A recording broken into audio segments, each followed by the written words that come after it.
This episode is sponsored by Accord. Accord helps revenue teams drive execution excellence by enforcing their standards for how they sell, onboard, and expand with prospects and customers.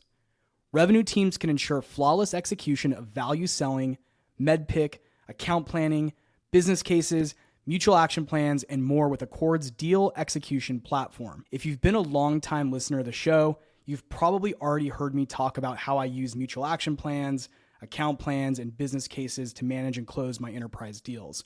Well, Accord has created a better way to manage the process. They're your solution for deal execution. Your buyers are going to love it because it makes their evaluation process so much easier by helping them seamlessly validate and onboard new and existing vendor partners. I've been super excited to be using Accord to manage my 6- and 7-figure enterprise deals. So for sales players looking to get started with Accord for free, use the link in the show notes to sign up today. Hey sales players, before we dive back into the conversation, I wanted to introduce you to a game changer in the lead generation tool arena, and it's called Lead Feeder. Imagine having the power to identify companies visiting your website, tracking their behavior in real time, seamlessly integrating this data in your CRM.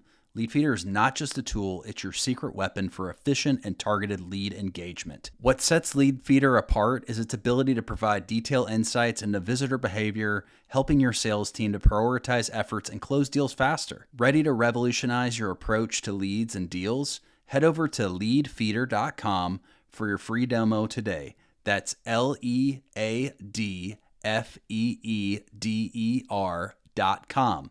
Don't miss out on the future of successful lead generation with Lead Feeder.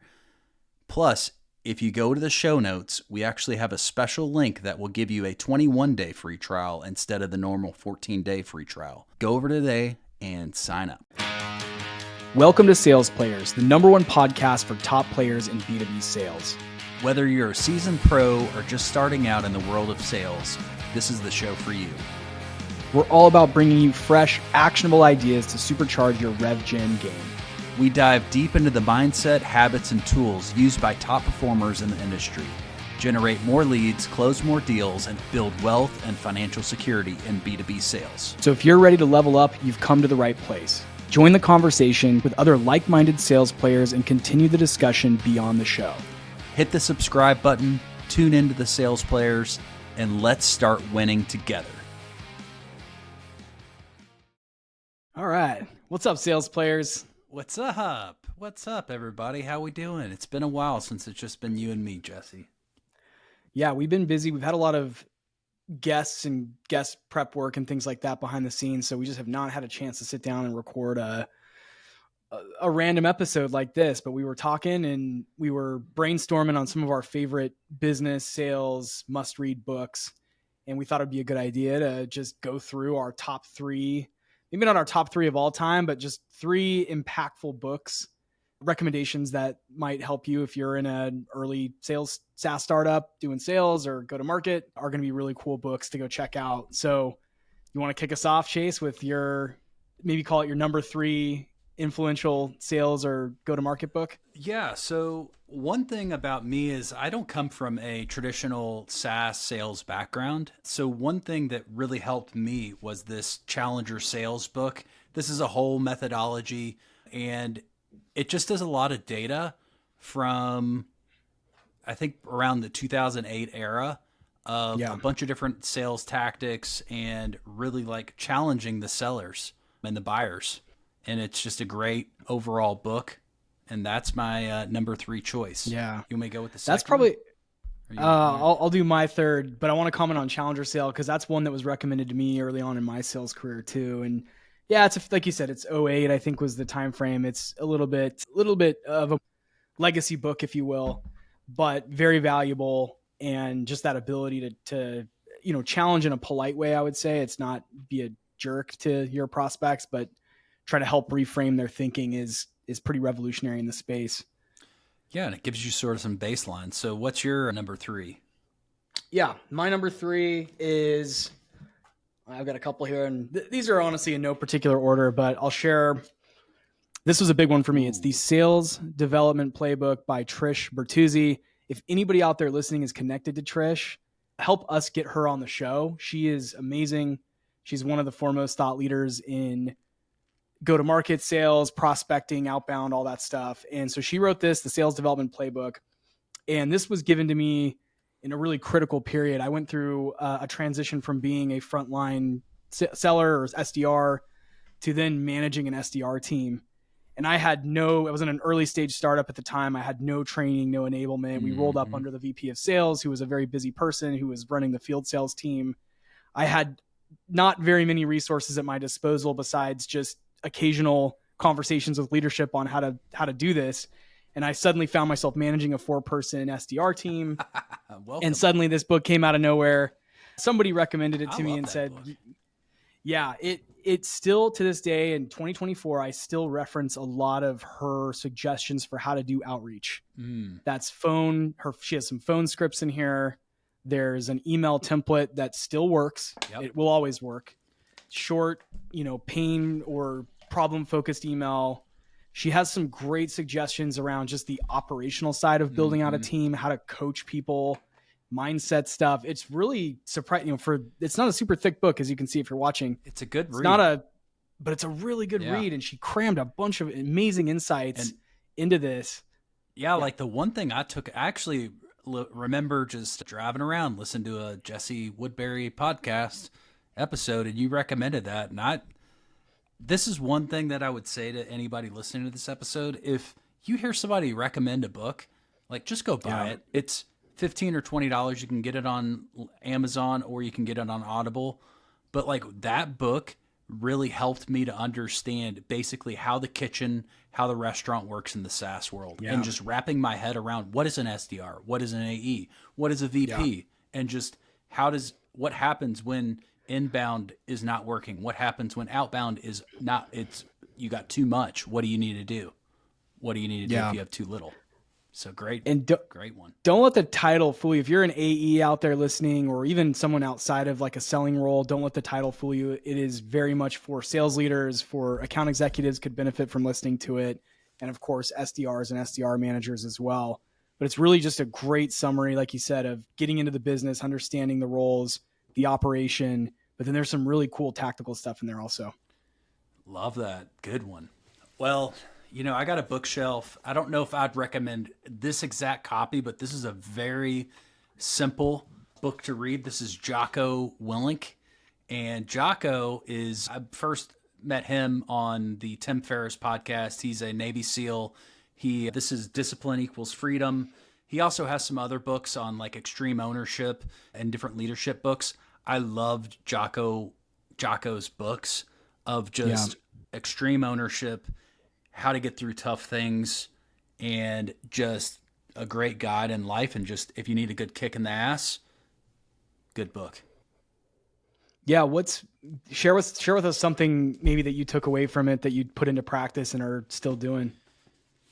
So there's one thing that Jocko talks about, and he says, like, if you have an issue, like if one of his, I'm not a Navy guy, so I don't know what his platoon would be called, or like if one of his people talk to him, they would just be like, hey, I'm having issues with that. And Jocko would just be like, good. And then they'd be like, well, why is that good? And he just says, it's good. It's just like problems are good. They can be solved. So that's one thing that you just have the ability to move through tough things. Like life isn't always going to be perfect, but you have good problems to solve. It's good. Interesting. Yeah. I like that. All right. My next one is also an oldie, but a goodie. This is The Ultimate Sales Machine by Chet Holmes. Super interesting. And I've talked about this in the pod in past episodes. It's a really, really mind-altering book in so many ways.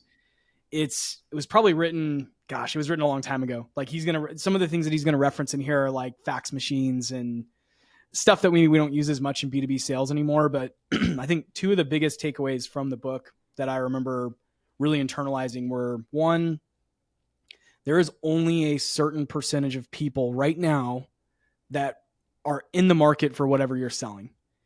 And as soon as you can start to come to terms with that and focus on how to find those people that are actually searching for your product or a solution for the problem that your product solves, you're going to get a lot more efficient and effective as a seller versus trying to just cast this wide net and sell to people who aren't in the market for what you're selling. That's one thing. And then I think the other lesson that I took away is he calls it, I want to say it's either the Dream 100 or the Dream 1000. I can't remember now because so many people have talked about it. But the dream, let's just call it the Dream 100, would be you build a list of the most 100 influential people in your industry. So let's just say you sell to CMOs. Maybe you want to put together a list of the top 100 CMOs that fit your ICP at a company that you could sell your product to. And then you focus on trying to connect with those people in a really meaningful way. Mm-hmm. Reach out to them with value first, not necessarily trying to, this isn't you building a 100-person prospect list. It's you building a list of potential hubs that you can reach out to and that will help you further connect with your industry. And so we've tried to do this with the show. How do we find the Dream 100 podcast guests for the show? And then once we have those, some number of those on, it'll help us access the rest of that 100 list. And then from that 100, maybe we can scale it to 1,000, the Dream 1000 list, right? And he says if you do this, you can really, scale your business to the millions and millions of dollars. And I really believe that. I think if you can go out and figure out who the 100 or 1,000 loudest voices are in your ICP profile, then you can go out and start to just build a relationship with those people, connect with them in some meaningful way. So 2 very, very powerful mindset exercises. And there's a whole book full of them. It's a great read. And I think this is probably like a $4 or $5 book on Amazon. Man, Jesse, I feel like you and me are very much the same person because I love that book. It's like I listened to that on Audible, like on repeat, probably 4 or 5 times. He talks about pig-headed determination. Pig-headed, that's the term. And dude. Chet Holmes, he's no longer alive, but he was actually a black belt, and he also like sold in like Fortune 500 companies. And one of the things also from that book that I remember a lot is it's easier to sell clients that you already have as customers. Yes. Than going out to prospect new customers. So I think he uses like a cleaning company, like a carpet cleaning company, and saying like, instead of just selling carpets one time, you sell like a cleaning twice a year or something like that. So very basic, but very impactful steps. You must have like a photographic memory, because I feel like you almost just like, how long ago did you read that? That is like a perfect summary of one of the case studies that's in the book about the cleaning company. I don't know. I just listened to that book over and over and over and over. And that's like why I love Audible, like 1.25 speed. I'll listen to a author, speak at 1.25 rates. And I mean, I have probably, I don't know, like over 100, maybe over 200 books in my Audible account. And tell the listeners where you tend to listen to podcasts and books. What activity is happening? Yeah. Gosh. So the Ego lawnmower. So we're green here at the Barmore household. We have an Ego electric lawnmower. So what I do is I listen to podcasts and I also listen to audiobooks when I'm doing the lawn and doing more woodworking projects. So that's like very helpful. And like my number 1 book I was going to share is Atomic Habits by James Clear. And I think I just like it came back into my ethos, and it just makes a lot of sense, especially with having Chris Orlob on the episode talking about basketball is not just a skill. It's like there are so many different other skills, and just learning how to habit stack and really getting into rituals and to get new things, new routines. If you have a new job, if you are trying to do something new, like how do you make that impact? And I really got to get working out again. And so I'm going to use this book to get me back into it, hopefully. Yeah. Atomic Habits. Yeah. What's one thing a seller could take away that maybe different than anyone else reading it? Cause I'm sure a lot of people read it for a lot of reasons, but yeah, what's one idea you think that someone listening could take away? I think like if you have something that you don't want to do, or that you feel that's like really hard. So maybe prospecting, maybe writing emails, maybe follow up, maybe having a meeting with your boss, but habit stacking. So like basically putting that into a routine of like, okay, after I do this, I'm going to walk down, I'm in a remote environment so I can go down and get a soda water after I do this. So I reward myself after I do that product. Or I put it in between. I sandwich it in something, 2 activities that I really like. And then it's like, okay, I'm going to do this. And then after that, I have something to look forward to. That's so awesome. It's funny because I've always operated that way. I've actually never read Atomic Habits, but I just naturally do those kind of things. Like I have little treats or whatever you want to call it. Like I have rewards that I give myself for whatever, finishing an email or a proposal or making a block of cold calls, whatever it is. And my wife thinks this is the craziest thing. She's like, you just like reward yourself by like, once you get that done, you get to go get a coffee or something. I'm like, yep, that's exactly what I do. And I've just, for whatever reason, I've always done that. And part of it was because I kind of grew up my mom created like a token economy in our house when I was a kid. So when stuff got done, there was usually some kind of like treat or reward for a job well done. And so that's just kind of carried into my sales career. And one other thing that I think is very impactful, and it talks about like working out, but setting yourself up for success. So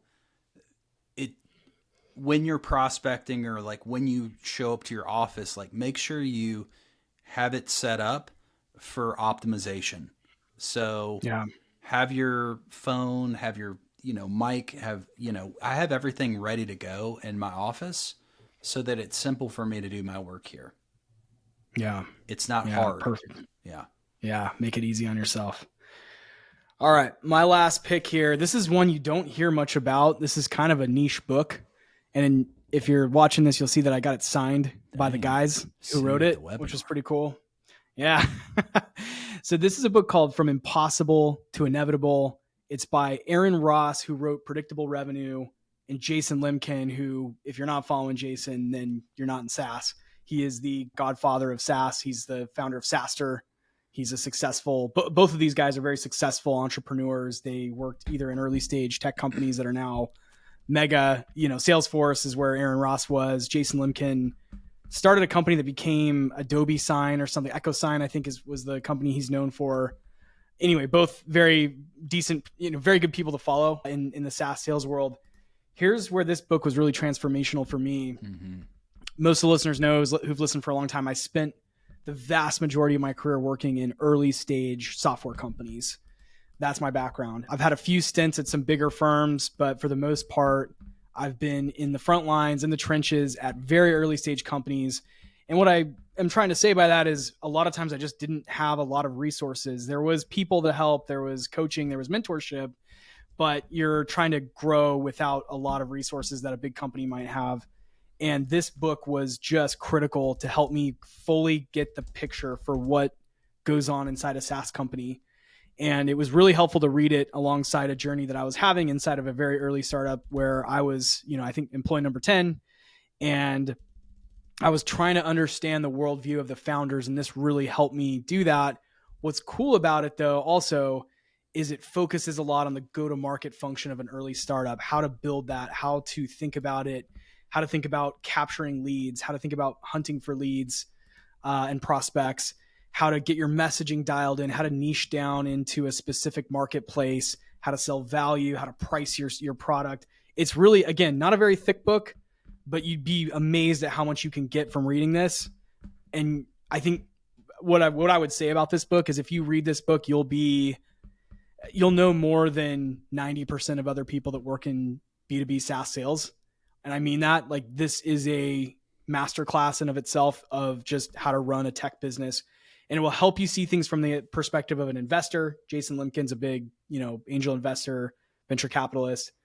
And then also from a sales leader, Aaron Ross, early stage sales leader, but also from like the founder standpoint and from a sales leader standpoint. This is also the book that talks about the different types of VPs of sales, which I think is a really interesting topic because there's different types of sales leaders. There's some that are really focused on scaling up something that's already has traction. They're really good at putting charts and graphs together and building out a process and scaling a process.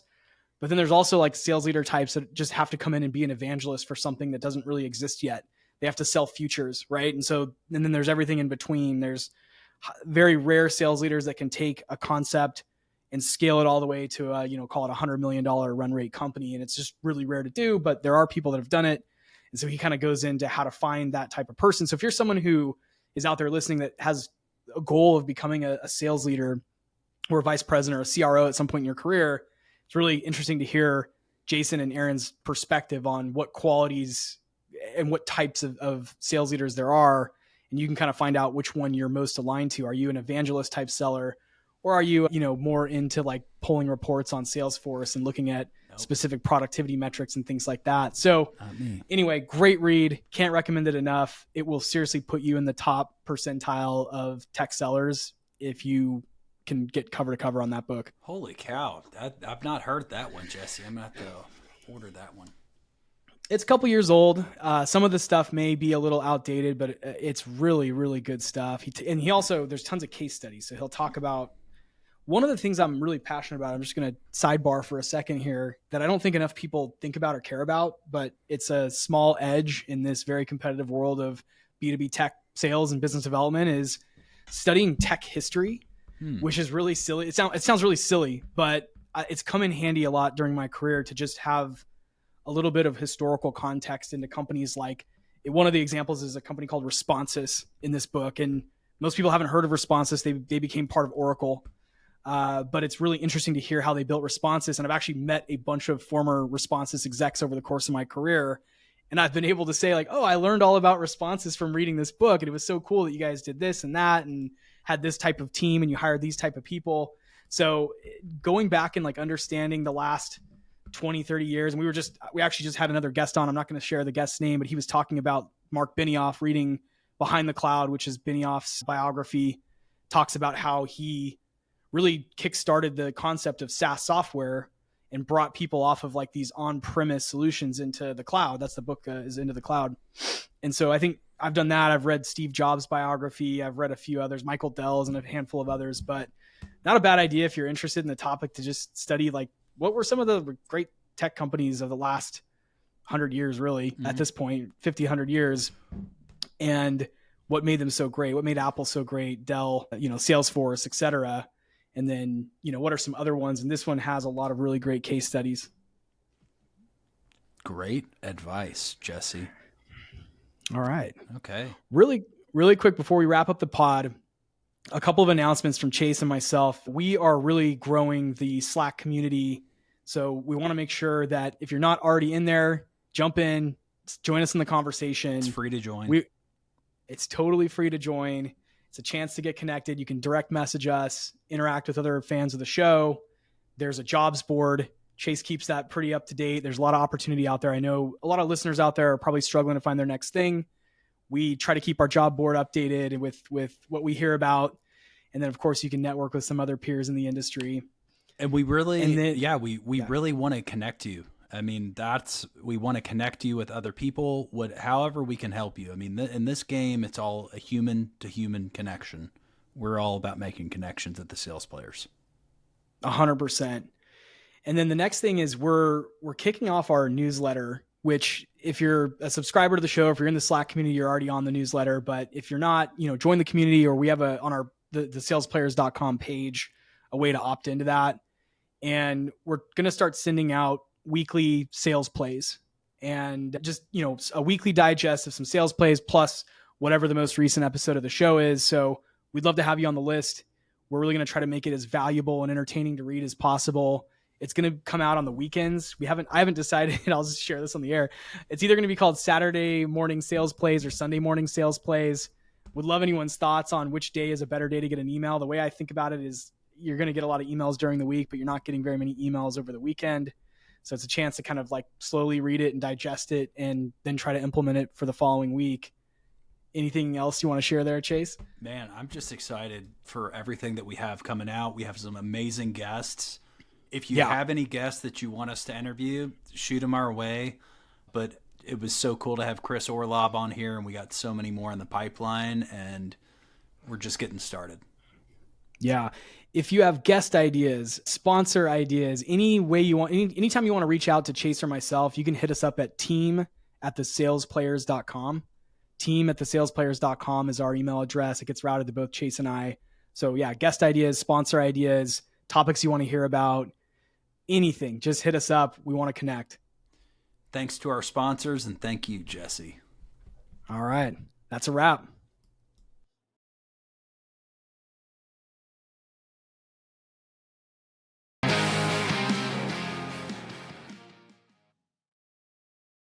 If you do any prospecting with LinkedIn, you have got to go get set up with Surf. That's SURFE. It's a tool you can use to add new contacts to your CRM system directly from LinkedIn in seconds. I'm using it every single day. I add contacts, follow my deals, keep track of notes, and it ends up saving me a bunch of time on prospecting and outreach, which means I can spend more time moving my deals along. The data is always 100% accurate since I don't have to copy and paste all the fields over from each and every contact that I want to put in my CRM. Instead, Surf does that all automatically with just one click in about 60 seconds. The team over at Surf has put together a very special offer for fans of sales players. There's a link down in the show notes, and you can use the promo code JWSurf5. Don't forget the E at the end of Surf. That's JWSurf5 for 5% off your first year. Don't spend another minute doing things manually. Go get set up with Surf.